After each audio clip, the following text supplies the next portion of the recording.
यहां से कर लीजिए तो मुझे 2 मोल मिले, 2 मोल ऑफ आपके H2O से। और इसी तरह अगर मैं क्लोरीन का कर दूं तो ये मेरे पास है दैट इज 70.9। केमिकल रिएक्शन में जो रिएक्टेंट्स होते हैं वो कंबाइन होते हैं स्पेसिफिक रेशो से, लेकिन इसमें एक रिएक्टेंट होगा, जो रिएक्टेंट्स होंगे उसमें एक रिएक्टेंट होगा जो कि प्रोडक्ट को प्रिडिक्ट करेगा, जो कि कंप्लीटली कंज्यूम होगा, जो कि आपके प्रोडक्ट को लिमिट करेगा। ऐसे के लिए, ऐसे रिएक्टेंट के लिए हम टर्म यूज करते हैं जिसे आज हम देखेंगे। That term is called what? That is limiting reagent.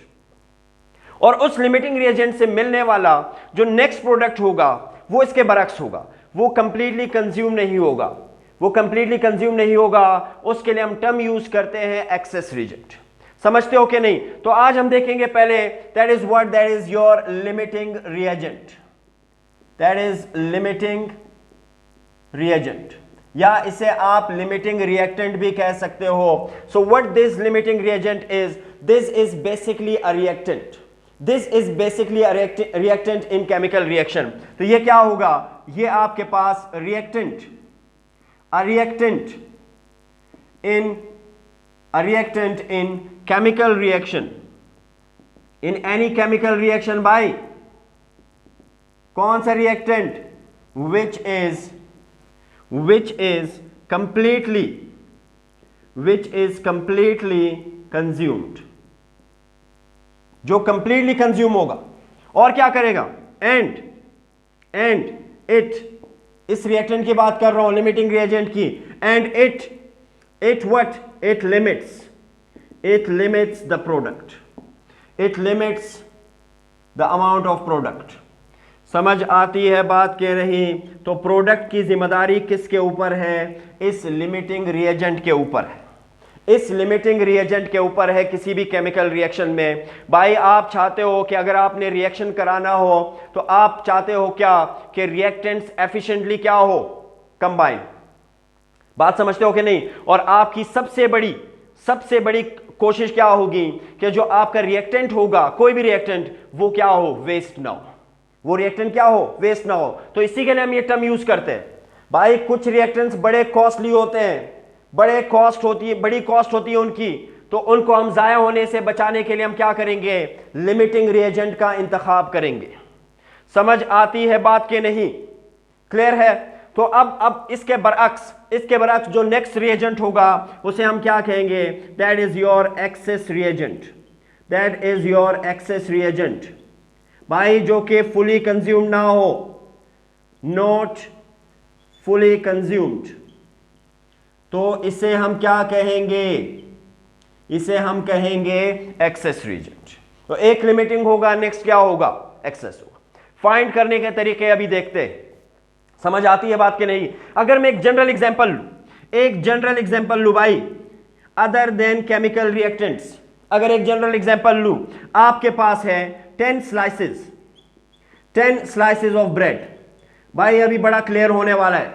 10 slices of bread, और आपके पास है 5 स्लाइसेस ऑफ चीज, 5 स्लाइसेस ऑफ चीज, और आप बनाना चाहते हो क्या? सैंडविचेस।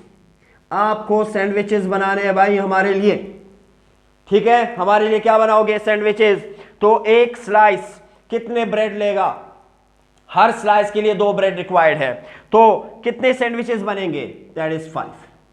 यहां मेरे पास क्या हुए? दोनों फुली कंज्यूम्ड हुए, ना कोई लिमिटिंग रिएजेंट, ना कोई एक्सेस रिएजेंट। अब अगर मैं इन स्लाइसेस को 10 ही रहने दूं, और ये जो 5 स्लाइसेस ऑफ चीज हैं इसको अगर मैं कर दूं 2, अगर इन स्लाइसेस को मैं 2 कर दूं, भाई 2 ब्रेड स्लाइसेस के लिए एक चीज रिक्वायर्ड था, तो 2 स्लाइसेस ऑफ चीज मेरे पास कितने सैंडविचेस बनाएंगे? अब जो सैंडविच बनेंगे वो मेरे पास 2 बनेंगे।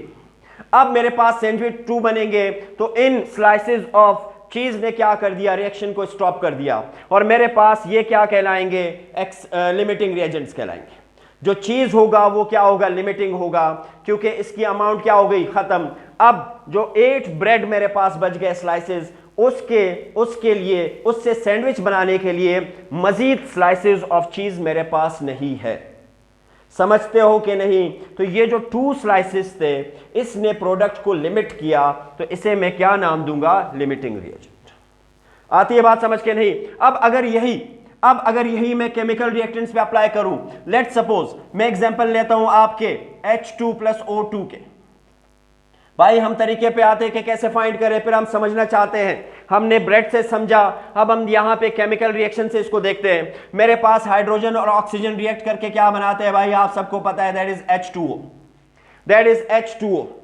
समझ आती है बात के नहीं? अब इन दोनों रिएक्टेंट्स में या तो क्या होगा, या कोई भी ना लिमिटिंग होगा ना एक्सेस होगा, दोनों की अमाउंट क्या होगी, सेम यूज होगी। या तो मेरे पास एक लिमिटिंग होगा, तो जो लिमिटिंग होगा दूसरा क्या होगा, वो मेरे पास होगा एक्सेस रिएजेंट। आती है बात समझ के नहीं?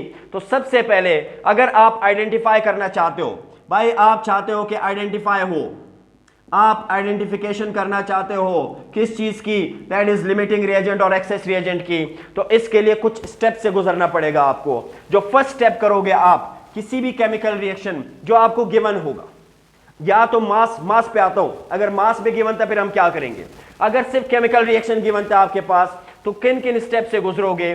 तो फर्स्ट स्टेप में आप क्या करोगे, आप इस केमिकल रिएक्शन का बैलेंस इक्वेशन लिखोगे। आपने बैलेंस्ड केमिकल रिएक्शन लिखना है भाई, कंप्लीट करके लिख ले CR। बैलेंस्ड केमिकल रिएक्शन, हमने बैलेंसिंग कंप्लीटली सीख ली, तो जब मैं इसको बैलेंस करूंगा, दैट इज मेरे पास 2H2 प्लस O2, हमने कई तरीके सीखे थे, तो 2H2O। तो फर्स्ट स्टेप जो आप करोगे वो आपने क्या करना है, जब आप आइडेंटिफिकेशन करोगे लिमिटिंग और एक्सेस की, तो सबसे पहले आपने इक्वेशन को क्या करना है, बैलेंस करना। समझ आती है बात के नहीं? क्लियर? सेकंड, अगर आपके पास मास गिवन था, in case of given mass लिख लीजिए, तो हम क्या करेंगे, हम मासेस को कन्वर्ट करेंगे किस चीज में, दैट इज मोल्स में। आपने मास को कन्वर्ट करना है इन टर्म्स ऑफ मोल लोगे। हमने फर्स्ट मोल की जो कैलकुलेशन की थी गिवन मास के जरिए, तो हम उसी तरह कैलकुलेशन करेंगे इसकी।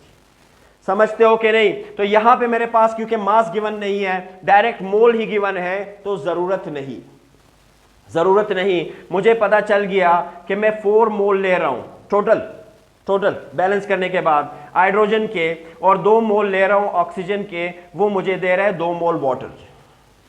समझ आती है बात के नहीं? इसके बाद थर्ड स्टेप से जो आप गुजरोगे, दैट इज आप गुजरोगे किससे, दैट इज मोल रेशो। आप मोल रेशो लोगे।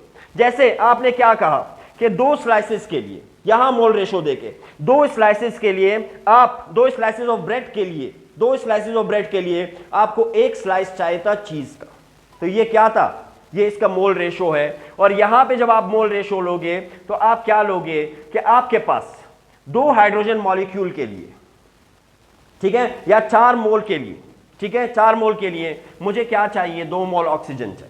तो ये मेरे पास रेशो होगा रिएक्टेंट्स का। मैं लूंगा कि मेरे पास 2 मोल्स, बल्कि आप डायरेक्ट लिख ले बैलेंस के बाद, दैट इज 4 मोल्स। 4 मोल का रेशो मेरे पास किसके साथ होगा, that is 2 mole of oxygen. यहां लिख लीजिए दैट इज हाइड्रोजन। बात समझ आती है कि नहीं? अब जब मैं रेशो लूंगा रिएक्टेंट का प्रोडक्ट के साथ, तो मैं लूंगा कि 4 मोल्स ऑफ हाइड्रोजन, ये मुझे क्या दे रहे हैं, ये मुझे दे रहे हैं कितने moles of water, that is 2 moles of water. लिख लीजिए that is 2 moles of water, ये 2, that is 2 moles of water. इसी तरह मेरे पास 2 मोल्स ऑफ ऑक्सीजन, ये मुझे कितने देंगे, ये मुझे देगा that is 2 moles of H2O। बात क्लियर है कि नहीं? समझ आती है बात के नहीं? तो यहां से गुजरने के बाद, अब डायरेक्ट भी करेंगे, डायरेक्ट का तरीका भी बताता हूं। यहां से गुजरने के बाद आप आओगे प्रोडक्ट फॉर्मेशन पे, कि भाई हाइड्रोजन कितने कंज्यूम हुए H2O बनाने में, ऑक्सीजन कितने कंज्यूम हुए H2O बनाने में। यहां से हमें लिमिटिंग और एक्सेस रिएजेंट का पता चलेगा।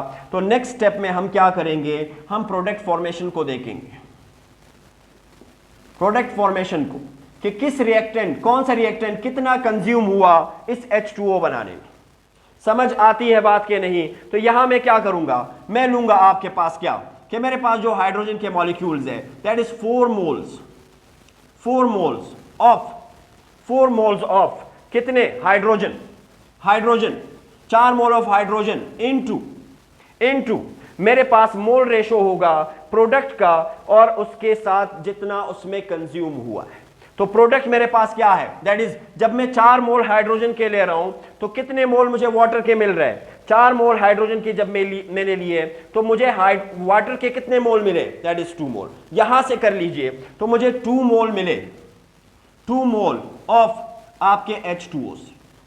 और समझ आती है बात की नहीं, और इसमें आपका H2O मोल, H2O में 2 H2O मोल में आपका हाइड्रोजन कितना यूज हो रहा है, that is 4 mole of hydrogen. By 2 into 2, that is 4. So that is 4 mole of H2O. That is 4 mole of H2. इतना कंज्यूम हो रहा है। तो भाई ये 4 से कल्टी, ये मोल ऑफ हाइड्रोजन से कल्टी, तो आपके पास सिर्फ कितना प्रोडक्ट बचा, that is 2 mole of H2O. That is 2 mole of H2O. 2 लिख लीजिए, बाकी जगह नहीं है, खुद लिख लीजिए। समझ आती है बात की नहीं, 2 मोल। अब अगर मैं यही प्रोडक्ट फॉर्मेशन लू किसके लिए, और second reactant that is oxygen, तो मेरे पास ऑक्सीजन के कितने मोल्स है, that is 2 moles of oxygen reactant में, 2 moles of oxygen into water के कितने मोल बन रहे हैं, that is 2H2O, 2 moles of water. पूरा लिख लीजिए, मैं लिख लेता हूं जैसे मैंने यहां लिखा है, दैट इज 2 मोल्स ऑफ आपका प्रोडक्ट दैट इज H2O, और यहां ऑक्सीजन के कितने मोल यूज हुए हैं, दैट इज 2। कितने मोल, दैट इज 2 मोल्स ऑफ आपका ऑक्सीजन। समझ आती है बात के नहीं, तो किसी भी 2 को कल्टी कर ले, कैंसिल कर ले, और ये आपके पास कैंसिल, तो आपके पास H2O के कितने मोल्स बचे, दैट इज 2। तो दोनों केसेस में मेरे पास क्या हुए, दोनों में मेरे पास जो प्रोडक्ट में जो मेरे पास आंसर आया मोल्स का, यहां पे भी 2 मोल आंसर आया, यहां पे भी 2 मोल। तो दोनों की अमाउंट सेम कंज्यूम हो रही है, प्रोडक्ट बनाने के लिए दोनों की अमाउंट सेम कंज्यूम हो रही है। तो इस केस में ना मेरे पास H2 लिमिटिंग रिएजेंट है, ना मेरे पास O2 लिमिटिंग रिएजेंट है, ना H2 एक्सेस है, ना O2 एक्सेस। बात समझते हो कि नहीं, आती है बात समझ के नहीं। अब अगर हम एक एग्जांपल और देखें, लेट्स सपोज हम एक और खानदानी एग्जांपल लेते हैं, दैट इज आपका सोडियम जब रिएक्ट करेगा क्लोरीन के साथ तो भाई बनाएगा आपका सोडियम क्लोराइड, तो बनाएगा आपका सोडियम क्लोराइड। अब अगर मुझे यहां मास गिवन हो, लेट्स सपोज कि सोडियम का मास मुझे गिवन है कितना, मुझे गिवन है दैट इज आपके पास let's suppose that is 22.99 gram, that is 22.99 gram sodium react कर रहा है क्लोरीन के कितने मास से, दैट इज अबाउट आपके, क्योंकि इसके 2 मॉलिक्यूल्स हैं तो एक मॉलिक्यूल का मेरे पास कितना होगा, लेट्स सपोज दैट इज 35। समझ आती है बात, 2 मॉलिक्यूल्स का मेरे पास कितना होगा, लेट्स सपोज दैट इज 70.9 ग्राम। समझ आती है बात कि नहीं, क्लोरीन मॉलिक्यूल। तो अब सबसे पहले स्टेप से गुजरोगे, क्या करोगे, इसको आपने बैलेंस इक्वेशन में लिखना है। अच्छा, मैं यहां एक और चीज बताना भूल गया, इस पूरे प्रोसेस से गुजरने से पहले अगर आप शॉर्ट ट्रिक यूज करना चाहो तो आप यूज कर सकते हो कि आप इस इक्वेशन में डायरेक्ट बताएं कि कितने मोल्स किसके यूज हो रहे हैं, कौन सा लिमिटिंग है, कौन सा एक्सेस है। अगर आप इस लंबे प्रोसेस से ना गुजरना चाहो तो क्या करोगे, तो मैं यहां लिख लेता हूं, आप लोग सही से लिख लीजिए।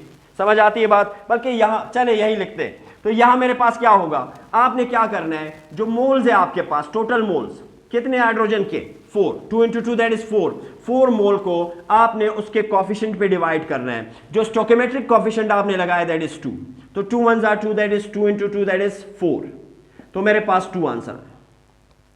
बात समझ आती है कि नहीं, तो यहां से भी आप बता सकते हो, क्लियर है, डायरेक्ट भी आप बता सकते हो। तो यहां मेरे पास गिवन क्या है, सोडियम का मेरे पास गिवन है 22.99 ग्राम और क्लोरीन का मेरे पास गिवन है दैट इज 70.9 ग्राम। अब आप सबसे पहले इसका लिखोगे balanced chemical equation, balanced chemical reaction लिखे इक्वेशन।